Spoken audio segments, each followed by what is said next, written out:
Hi hello నమస్తే. నేను కృష్ణాంజనేయులు.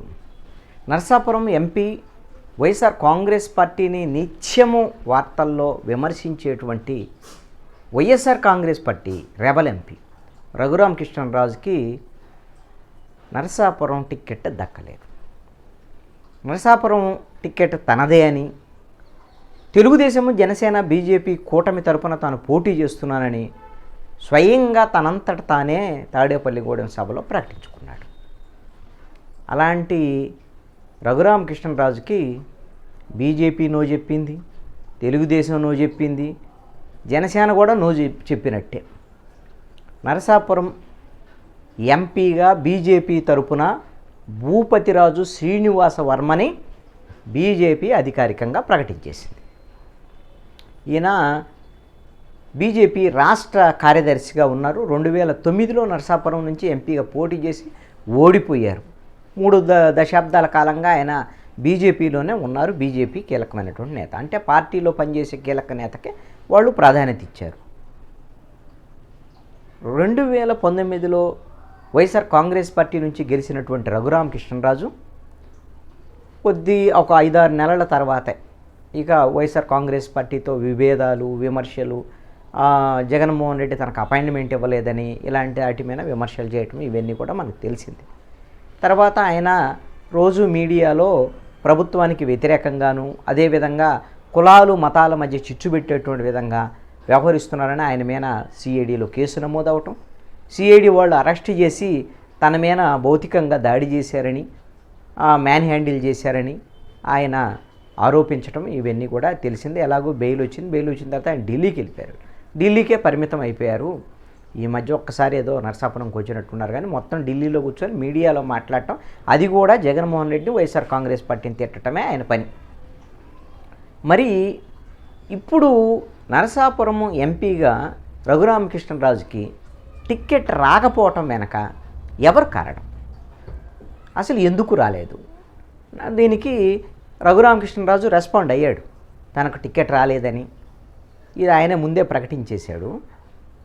తనకు టిక్కెట్ రాకుండా బీజేపీలో మాజీ అధ్యక్షుడిగా ఉన్నటువంటి సోము వీర్రాజు ద్వారాగా ముఖ్యమంత్రి వైఎస్ జగన్మోహన్ రెడ్డి తన మీద కుట్రలు చేసి టిక్కెట్ రాకుండా చేశారు అనేటువంటిది ఆయన చేసినటువంటి ఆరోపణ.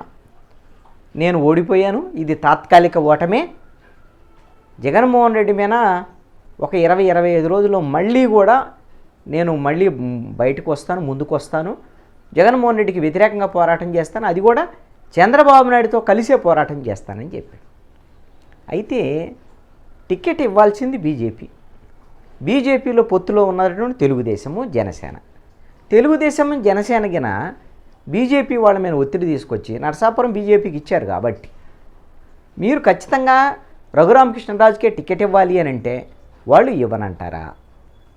బీజేపీ బలం ఎంత? 0.87%, 6 ఎంపీ టికెట్లు ఇచ్చారు. మరి వాటిల్లో ఒకటి రఘురామకృష్ణరాజుకి ఇవ్వమంటే ఇవ్వనంటారా వాళ్ళు? లేదు, ఇవ్వనన్నారు అనుకోండి, మీకు వేరే చోట ఎంపీ టికెట్ ఇస్తాం బీజేపీకి, మీరు నరసాపురంను వదిలిపెట్టండి అని తెలుగుదేశం తరపున రఘురామకృష్ణరాజుని ఎందుకు పోటీ చేయించకూడదు చంద్రబాబు నాయుడు? నిజంగా చంద్రబాబు నాయుడికి గిన రఘురామకృష్ణరాజు మీద కృతజ్ఞతాభావం ఉంటే చేసేవాడు. ఎందుకు కృతజ్ఞతాభావం ఉండాలి?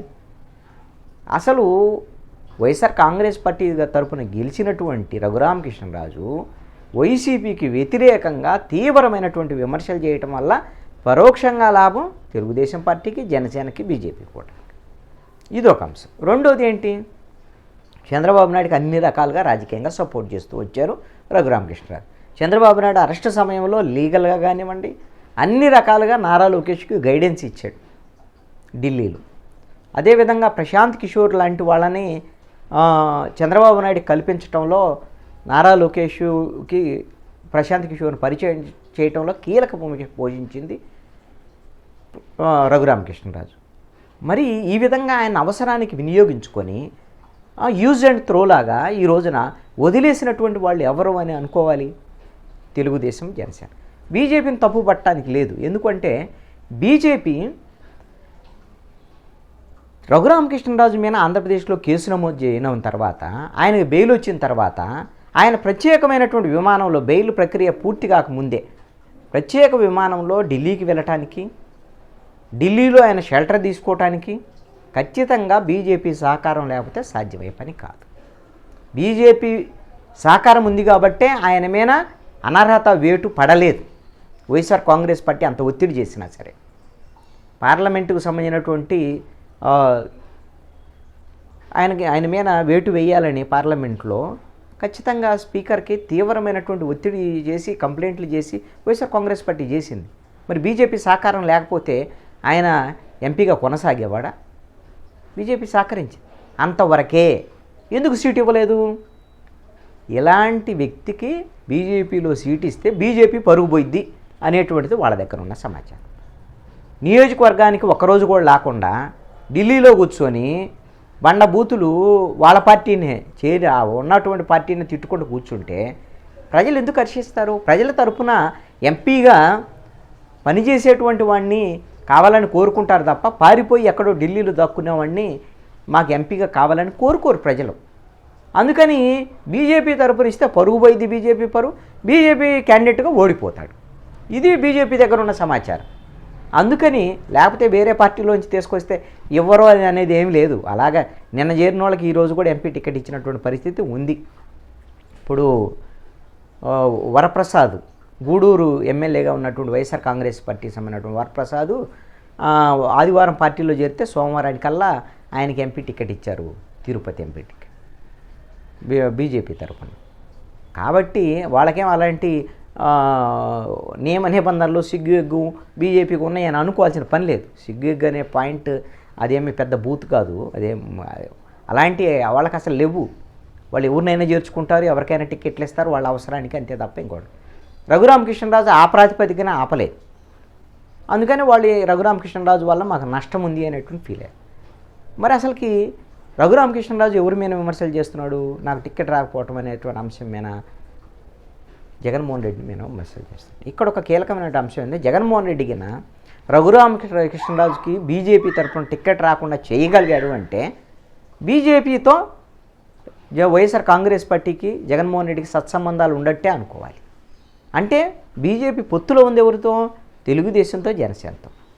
మరి బీజేపీ జగన్మోహన్ రెడ్డి చెప్పినట్టు వింటుంది అని అంటే వీళ్ళిద్దరి మధ్య సత్సంబంధాలు ఉన్నాయంటే బీజేపీ ద్వంద్వ వైఖరి అవలంబిస్తున్నట్టుగా అనుకోవాలి. ఎందుకంటే పొత్తులో ఉన్నటువంటి తెలుగుదేశం, జనసేన ఓడించడానికి బీజేపీ ప్రయత్నిస్తుంది అనేటువంటిది అందరూ ఉన్నటువంటి అనుమానం ఇప్పుడు రఘురామకృష్ణరాజు చెప్పినందువల్ల మరింత బలపడింది. అంటే ఆంధ్రప్రదేశ్లో జగన్మోహన్ రెడ్డి గెలవాలి అని బీజేపీ కోరుకుంటుంది అనేటువంటిది కూడా ఒక వాదన బయటికి వెళ్ళడానికి అవకాశం ఉంది. ఫైనల్గా ఏమిటంటే రఘురామకృష్ణరాజు నోటికి వచ్చినట్టుగా మాట్లాడటం, ఇష్టం వచ్చినట్టుగా ఒక స్థాయి మరిచి మాట్లాడేటువంటి తీరు, ఇవన్నీ కూడా జనంలో ఎబ్బెట్టుగా ఉన్నటువంటి పరిస్థితి. పార్టీలు కూడా అతన్ని ఎవరు కూడా దగ్గరగా తీయలేనటువంటి పరిస్థితి. ఈ రోజున చేతులారా రఘురామకృష్ణరాజు తన రాజకీయ జీవితాన్ని పాడు చేసుకున్నారనటంలో ఎటువంటి సందేహం లేదు.